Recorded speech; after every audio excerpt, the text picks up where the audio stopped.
Hey guys, Phoenix here. I've got something really special to show you guys today. What is this I see? Well, it's a Tesla Model 3. And we get to play with it for a little bit. This is over at Toyota of Des Moines. They have it for sale right now. It's listed for $42,000. It's only got about 6,000 miles on it. Let's get started. So to open it, I left the door ajar just so it doesn't lock on me by accident, because I don't actually have the key. That's stored safely somewhere. Normally when it locks, you would walk up to it and the mirrors would open, signaling the car's open, and then you would just push right here, and that's how you open it. As you can see, it's got a really nice interior. It's very, very nice.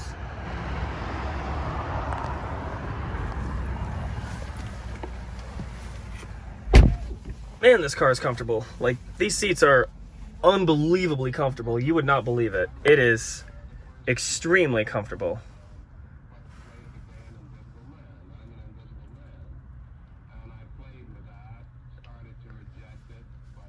Let's go ahead and shut that up here so we can actually hear what we're doing. Okay, so it's got the screen in it. This is just like in the Model Y. The other cars that you saw on my channel was the Model X and the Model S. Now those had the vertical screens that went up and down. Those were about 17 inches. This one is vertical and it's about 15 inches, I believe. Basically just like a giant tablet. And it is fixed, it's not movable. As you can see, it is actually on there pretty tight. Shows you the quality. Steering wheel's in leather. You got this beautiful wood trim. This is actual wood, by the way. It's not cheap. It's actually real wood. And then this right here, this whole little line right here, that whole strip, that is the air vent. It goes all the way across from one side of the car to the other. And it blasts air like there is no tomorrow. And it's loud. It's extremely loud. It's got a high fidelity stereo in it, so there's speakers everywhere. There's speakers down on the doors as well. Oh, and to open the door, you just simply push this button and it pops open. It's like a Corvette. That's natural air in here. All right, you got the frameless mirror, and then you have this beautiful roof. You have this beautiful roof. Absolutely beautiful. And it's darkened so that way the sun doesn't beat down on you. And it actually works quite well. Now this right here, this opens, and then there's your storage area. And you can actually dock your phone up here as well. Now to close this, you simply just very gently, because it's a little temperamental, there's a little magnet that holds that shut. Cup holders here. You have a glove box with this little guy. It actually lifts out just like that. There's actually a decent amount of space in there, enough to store some accessories or some small items, a couple phones as well. You get your switch gear right here. And then you've got the wiper control stalk, which is right here. Now, these buttons control all different kinds of various functions. You can use them to change the audio, change the station you're listening to, scrolling through items on the screen. But there's also a little trick actually, which is really neat. You can actually, I'm not entirely sure how to get to that menu. I've never done this, but it might actually be. Aha! So if you click on adjustments, you can click on the steering wheel. Check this out. Look at this. You ever seen a steering wheel that is capable of being raised and lowered by simply... Isn't that weird? Look at that. That is the coolest thing. It's absolutely amazing. And then this makes the steering wheel go in or out. You can actually adjust the mirrors by doing this as well. So for example, I can't really see what's going on, so I can adjust my door mirror. Now watch this.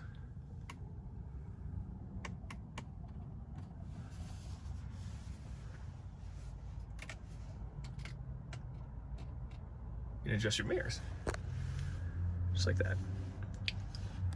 Now, open this back up, give me some air.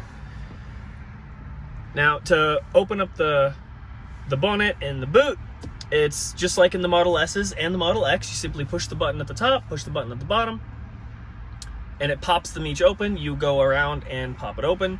On some of the models that are a little bit higher equipped, there's a button that you push and the boot lid will actually pop up on its own. It's automatic, which is really cool. Charge port's right there. You push that, it'll open. You can either walk up to it with the key fob, open it up, or actually, excuse me, not a key fob. When you buy one of these, it's actually your phone. You download the app, and then you can control the entire car from the app. But then they also give you a little credit card that you can loan to a friend if they need to borrow your car, or if, you know, for whatever reason. You would walk up, place the card on the side of the A pillar, and then you would put it just right there, and it would start the car. This one is the base model, so its maximum range isn't that high. I think it's about 250 miles, I believe. Maybe a little under that. You got the fog lamps, everything basically that you would expect on a normal car. Your lights, auto high beam, headlights after exit, steering wheel lights, locks. Your display, you can do auto brightness, which is really cool, so that way when you're driving along, the screen will automatically adjust itself to kind of get rid of that glare, and then at night it becomes night mode like you'd see on sat-nav screens. Actually really cool to look at. Right now it's in sport mode. Personally, I would put it into comfort. Now most cars, when you come to a stop and you have the foot on the brake, when you take your foot off the brake, your car kind of starts to creep forward. You know how it does that? Well, in this car, it's actually configurable. You can actually turn it off if you want to, which is actually really cool. I've never seen that on any other car. This car does have autopilot. It also has auto steer. It'll recognize traffic lights and stop signs. It also does have the full self-driving visualization, and it also has summon. Now what that is that if you're standing, let's say where this truck is, or where that car is over there, you would push the button on your watch or phone, and the car would slowly move forward. Now it doesn't extricate itself from parking space. That is an option you have to actually have downloaded to the vehicle, where it will actually do that. That is actually a really cool feature. The navigation screen, which is really awesome. It's one of the best, it's probably the best navigation system in the entire car industry. Let me show you why. Let me actually show you why here. I'll minimize that. Okay. Oops.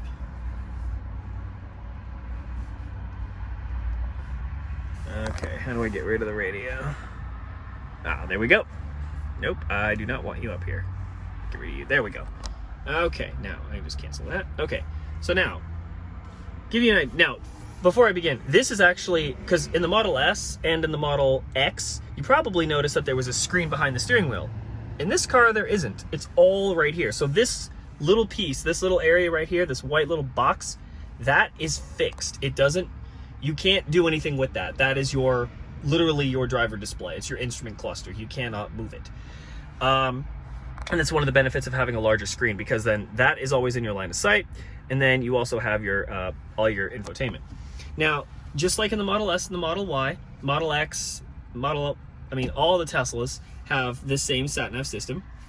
You can pinch to zoom. It's very responsive. This car is actually even quicker to respond than the other Teslas I've driven. This is also a newer model. It's actually a 2019. It's only got like, 6,000 miles on it, according to the window sticker. All right, now, the cool thing is about this is that I reviewed this in the other videos, so don't forget to check that out. I'll link them both in the description below. But for those of you who haven't seen those videos, I'll go ahead and run through it real quick. If you want to navigate somewhere, you click on this right here, navigate, and then you type in exactly where you want to go. So for example, let's say I want to go and, let's say I want to go visit a friend that lives out in DC, right? Not that I would do that right now because of what's going on, but let's just say things are great and there's no issues. I can just start typing in. Washington, DC pops up right there. I click on that. It automatically plots the route, and it'll show me exactly where all the charging stations are along the way. And it'll show me what range I have. So the first charging stations I would have to go to would be the one here over in West Des Moines. I would need to charge for about 20 minutes on the supercharger, and then from there I would drive down over to Coralville, Iowa, charge for about 40 minutes, and then after about a 40-minute charge, it'll allow me to, with that range I'll have, I can go down to Peru, and all the way across the entire country. And I'll have, according to this, depending on, you know, time, distance, weather, and all that stuff, 9% battery range. Total trip, 1,054 miles, 19 hours. And what's really cool is that you can actually navigate on autopilot. And so when you click that, it takes the fatigue out of driving, which is really, really cool. Or if you don't want to do that, just cancel.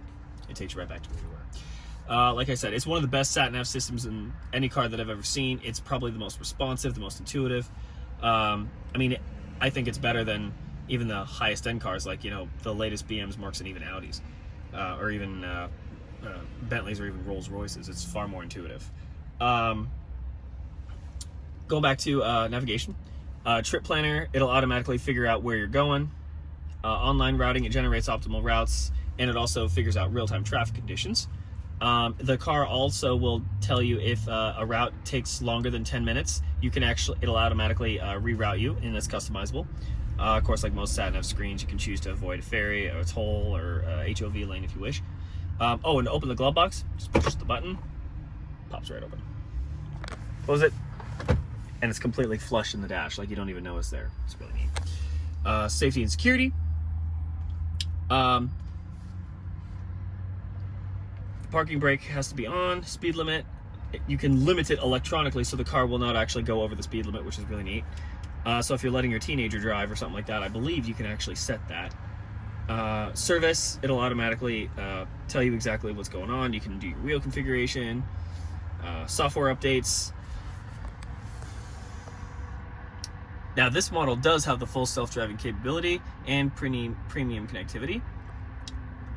And this car, all the Teslas actually get automatic software updates, which is really cool. They're all over the air, so it's done by Wi-Fi. And so if you pull in somewhere that has Wi-Fi, whether it's your own home or a friend's home or a hotel or just a public parking area that happens to have Wi-Fi, if there's a Wi-Fi network available, the car will automatically start downloading. It'll prompt you on your phone, and you click on it, and it'll send you downloads, which is really, really cool. And I've actually heard it downloads relatively quickly. Now, on this screen, you can actually move stuff over. So this is like your trip odometer. Then there's your safety circle, so it shows you where everything is around the car.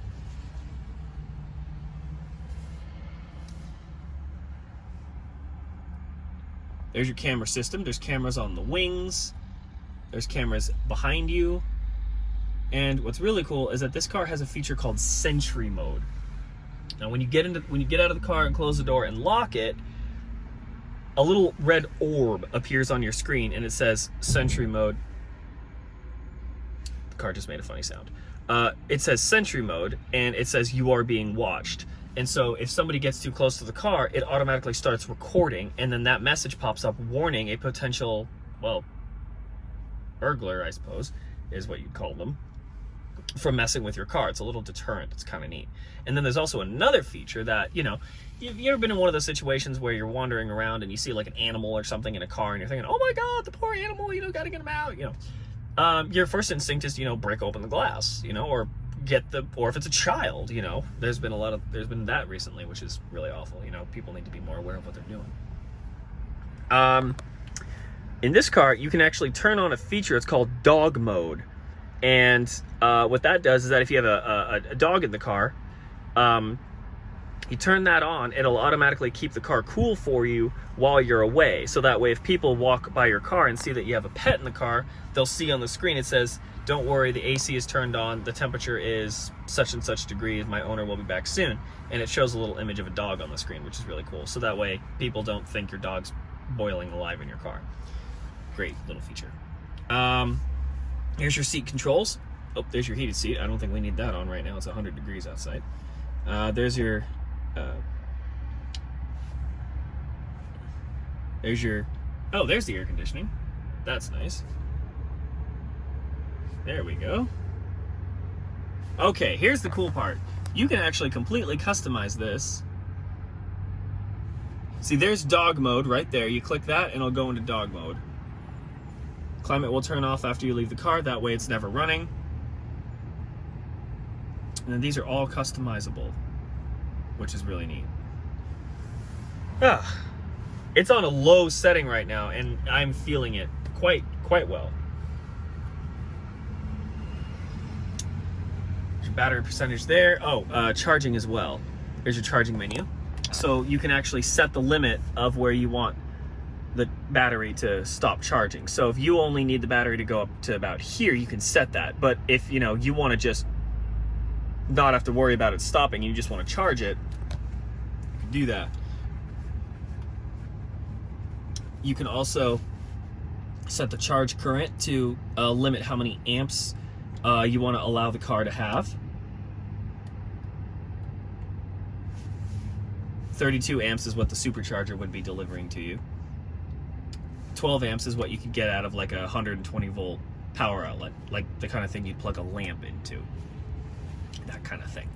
Now, I mean, you do get a portable plug with this car that plugs into a standard wall outlet, standard 110, but it takes a long time to charge up one of these using that low of current. So it's good if you're staying over at a motel that doesn't have a supercharger, but they have an exterior outlet and you just want to charge it overnight, 8 hours or so. At 12 amps is what most of those will push out, depending on the building and how new they are and how strong the circuit is. You can get about 40, maybe 45 miles, in 7-8 hours of charge, which, would more than likely be enough to get you to where you need to go. And the cool thing is about these is that when you get out, it's actually got quite a bit of space in it.